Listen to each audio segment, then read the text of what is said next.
Tempos Modernos, de 1936, é um marco na filmografia de Charlie Chaplin. A linha de montagem da fábrica que o filme retratou havia acabado de nascer na época em que viveu Karl Marx.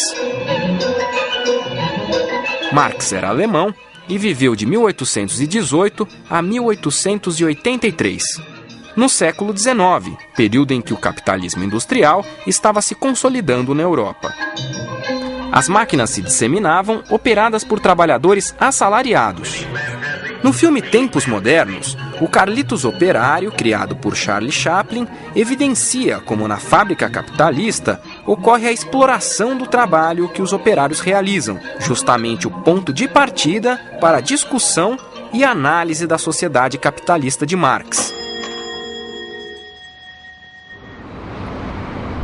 Que concepção de sociedade Marx descreveu a partir da observação do mundo capitalista?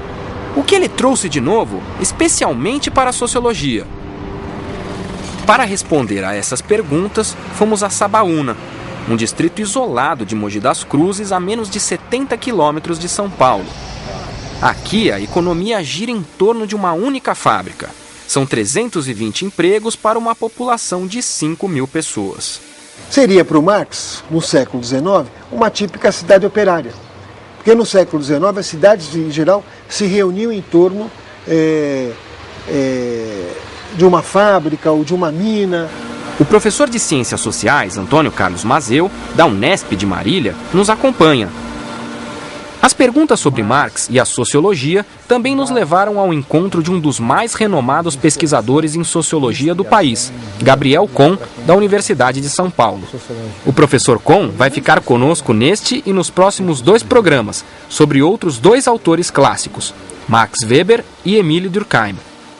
Primeira pergunta a ele: que importância a obra de Marx tem para a sociologia? Olha, houve uma época até que se dizia que ele não tinha importância nenhuma, viu? Porque ele era considerado um economista, um filósofo, sei lá, um grande revolucionário, mas ninguém diria que ele tivesse contribuição para a sociologia. Que, aliás, quando ele escreveu, etc. e tal, pouco mais existia do que o nome inventado pelo Comte, um autor contemporâneo do Marx, que o Marx não gostava especialmente, ele tinha antipatia pelo Comte, até porque o Comte, na perspectiva do Marx, era muito conservador, etc.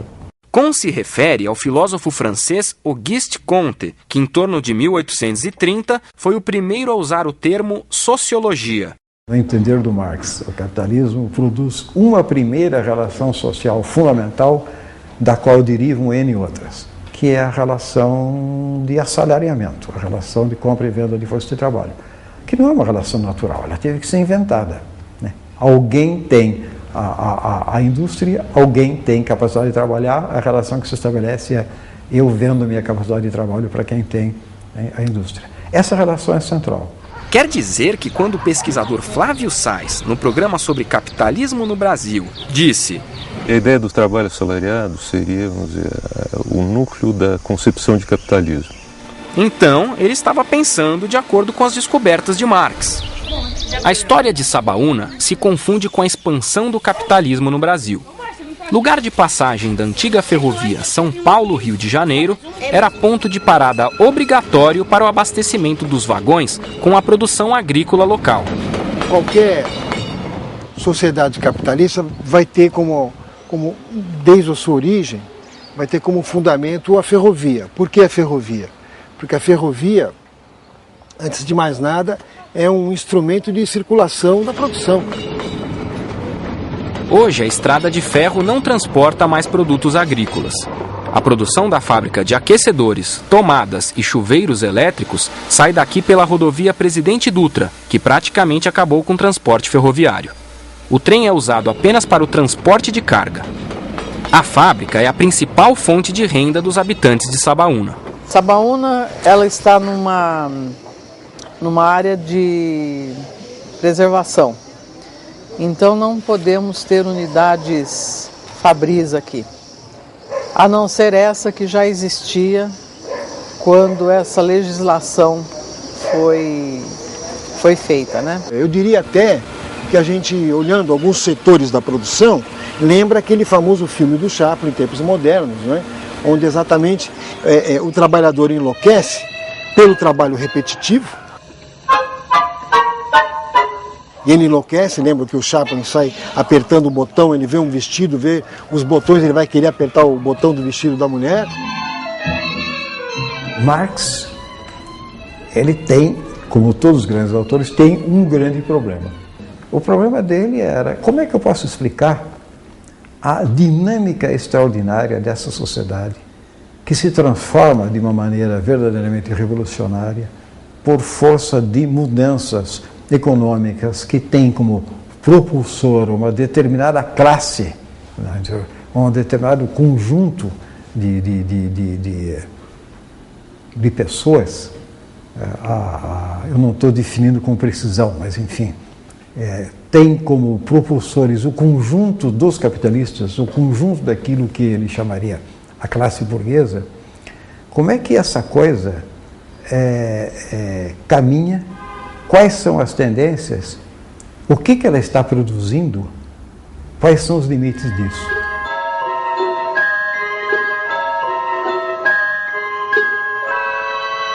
No capitalismo, o trabalho é livre, né?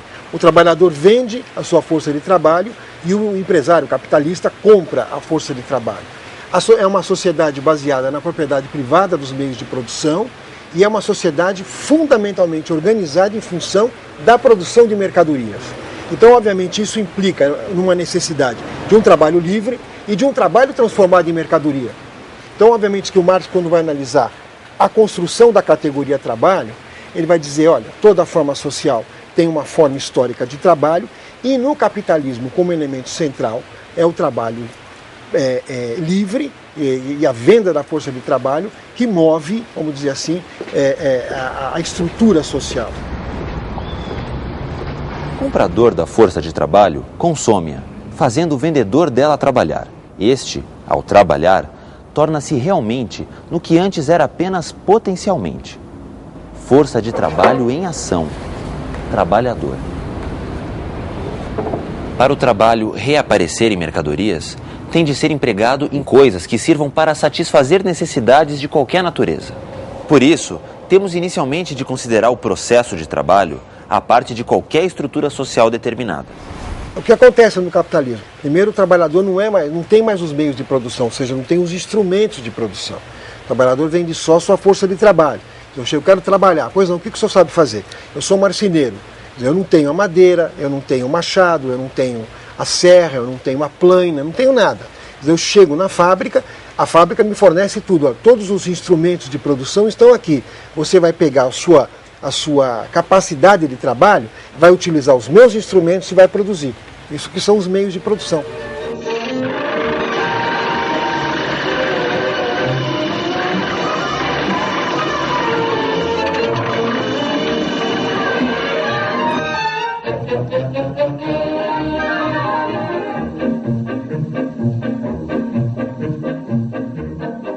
Um dos grandes lances de gênio dele é que ele não falava simplesmente em produção. Eu quero ver qual é a produção. Ele não falava simplesmente no trabalho. Ele falava no modo de produção. Quer dizer, como é que se organiza isso? O que significa o seguinte: que tipo de relações sociais estão envolvidos numa certa maneira de produzir que usa tais recursos, tais tecnologias, tais matérias-primas e, claro, tais trabalhadores e tais proprietários de indústria, né? Porque é o homem que está o tempo todo em busca das relações sociais, não necessariamente daquelas que você vê à tua volta, mas daquelas que estão escondidas por trás do modo como se apresentam as coisas na sociedade em que nós vivemos, né? Era esse o grande argumento dele. Quer dizer, não fique olhando só para as relações que você vê às tuas voltas. Procure aquelas que estão escondidas, porque se você descobrir as que estão escondidas, você vai entender melhor as que você vê à tua volta. Ele é o mais visceralmente sociológico dos grandes clássicos. Por isso, a análise de Marx do capitalismo vira uma análise da sociedade capitalista. Então veja qual é a lógica. Se o trabalho é a essência humana, se o homem é produto do seu trabalho, quando o ser humano que vai numa fábrica e vende a sua força de trabalho e tem expropriado uma parte dessa força de trabalho, que não lhe é paga, não é? O Marx vai chamar isso é uma alienação do trabalho humano. Então uma parte do seu trabalho está alienada. Por quê? Porque quando a gente pensa no trabalho humano, nós pensamos no resultado do trabalho. Então você imagina, isso o Marx vai chamar de processo de produção de mais-valia. Tentando exemplificar. Se eu faço um contrato com um capitalista, olha, eu vou trabalhar 8 horas por dia e vou receber R$10. Nessas 8 horas por dia, em 4 horas de trabalho, eu já paguei meus R$10, o qual eu recebo. Aí eu trabalho mais 4 horas, que são mais R$10 que eu estou produzindo. Só que esses mais R$10 não vêm para mim, vão para o capitalista. O Marx vai dizer o seguinte, isto é uma expropriação do trabalho humano, e essa expropriação do trabalho humano eu vou chamar de mais-valor, ou mais-valia. O que o capitalismo está produzindo? O capitalismo é uma criação histórica de uma determinada classe social. A burguesia proprietária dos meios de produção. Ela tem que se relacionar com quem efetivamente produz. Ao se relacionar e colocar esse pessoal nas empresas, nas fábricas e tal, ela é obrigada a trazer para perto e organizar, de alguma maneira, esse conjunto que estava disperso por aí de trabalhadores diretos na produção. Resultado, o capitalismo produz, além de produtos materiais, além de mercadorias, produz uma nova configuração social. Para começo de conversa, uma nova classe. Ele sugere que, se o capitalismo gera uma nova classe que pode se orientar, combinar, organizar seus interesses de uma maneira que não tem compromisso algum com a manutenção da ordem capitalista, então na cabeça dele isso significa o seguinte: inexoravelmente, em algum momento, essa nova classe vai fazer valer a sua capacidade e os seus interesses. E vai gerar um outro tipo de sociedade. Marx, sem dúvida, apostava nesse outro tipo, uma sociedade tipo socialista, que você não tivesse mais compra e venda de força de trabalho, não tivesse mais apropriação privada do trabalho, e na cabeça dele, tendencialmente, não teria nem mais o Estado como grande órgão coordenador da sociedade.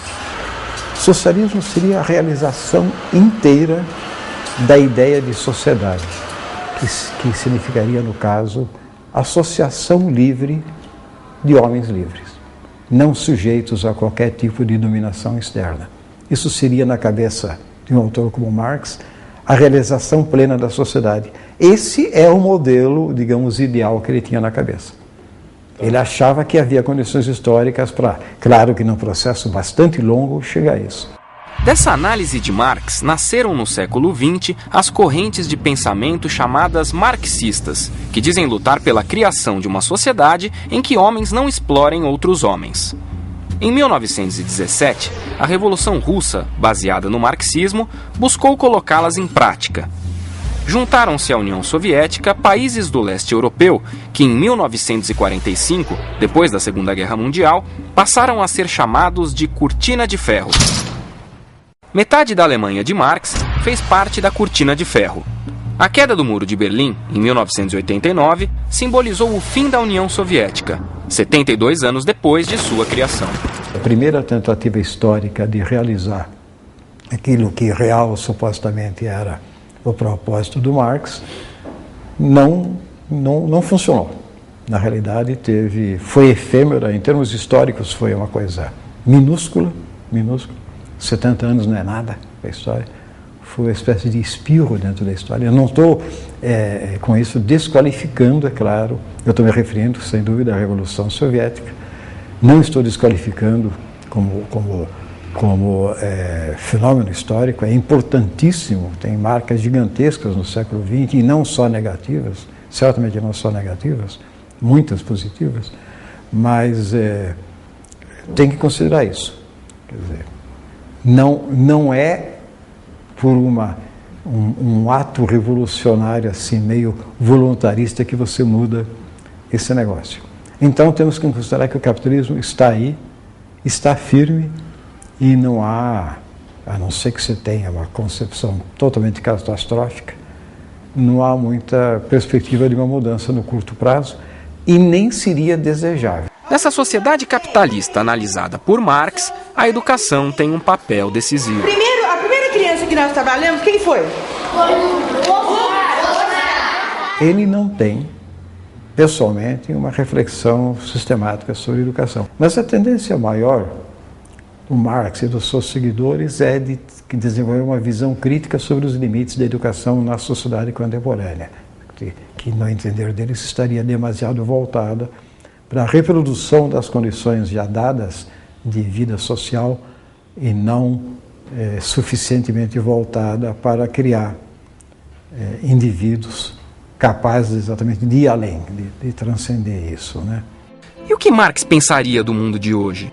Olha, o Marx ficaria espantado por dois motivos, segundo a minha avaliação.